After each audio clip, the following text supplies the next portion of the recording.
नाज़रीन, तल हकीकत में हम पाकिस्तानी सोशल मीडिया पर तबसरों के टाइटल आपको दिखाएंगे, जिससे आपको मौजूदा हालात का इसी तरह अंदाज़ा हो जाएगा जैसे एक माहिर बावर्ची चावल देखकर देख का हाल बता देता है। इस पर तबसरा तो बेसूद है कि देख खुद ही हम कैसे इस पर टूट पड़ते हैं।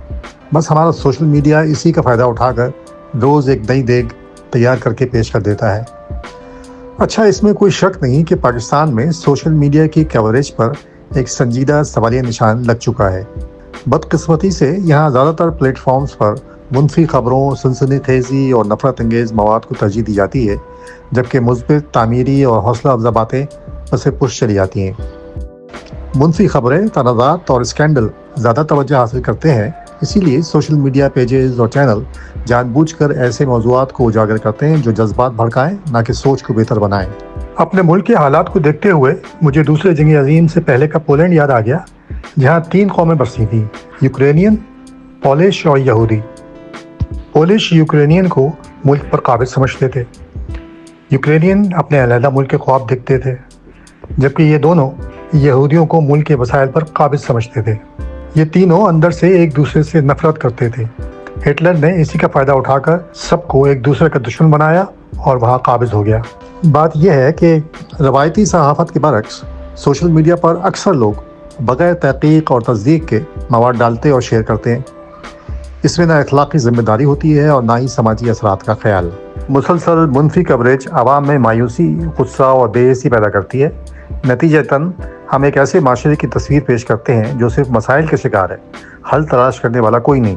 हकीकत यह है कि पाकिस्तान में सलाहियत, मेहनत और कामयाबी की कमी नहीं, कमी सिर्फ इन्हें उजागर करने की नीयत और तरजीह की है। अगर सोशल मीडिया का रुख मुस्बित और मुतवाज़िन बनाया जाए तो यही प्लेटफॉर्म नौजवानों के लिए रहनुमाई, कौम के लिए हौसला और दुनिया के लिए पाकिस्तान की एक बेहतर तस्वीर पेश कर सकता है। अब सवाल ये नहीं बनता कि मुल्क में मुस्बित मौक़े मौजूद हैं कि नहीं, सवाल ये है कि हम इन्हें उजागर क्यों नहीं करते। इस सिलसिले में पहली बात तो ये कि एक जामा प्लानिंग के साथ कौम के जहन इस तरह माऊफ कर दिए गए हैं कि अब बड़ी से बड़ी बात पर कोई रिएक्शन नहीं आता। दूसरी अहम बात जो मेरी समझ में आती है कि जब आप कैद होते हैं तो जेल मेन्यू पर अमल और अच्छे अखलाक ही आपकी जल्द आज़ादी की ज़मानत बनते हैं। सबसे अहम बात यह है कि जब कौम में अच्छा करने की हिम्मत ना रहे तो वो सिर्फ अपने पेट का ही सोचती है, और हम जैसी कौम को सोचना भी ऐसे ही चाहिए कि इज़्ज़त तो ज़िल्लत, इक़्तिदार और ज़वाल सब अल्लाह के इख्तियार में है।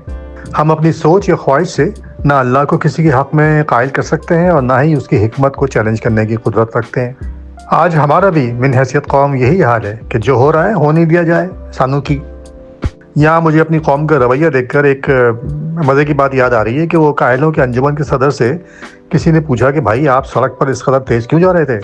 सारी गाड़ियाँ ही पीछे रह गई तो मुस्कुरा कर कहने लगे कि भाई मेरी गाड़ी आगे जाने वाली गाड़ी से आगे निकल रही थी, मैंने ब्रेक पर पाँव रखना चाहा लेकिन पड़ गया एक्सीलेटर पर, तो मैंने सोचा कि अब एक्सीलेटर पर ही पड़ गया है तो कौन उठाए। हमारा इस वक्त कुछ यही हाल है, जो हो रहा है वो होता रहे। नाज़रीन, माज़रत ख़्वाह हूँ कि बात थोड़ी सी लंबी हो गई, लेकिन मैं उम्मीद करता हूँ कि एक सोच ज़रूर मैंने आपको दी है।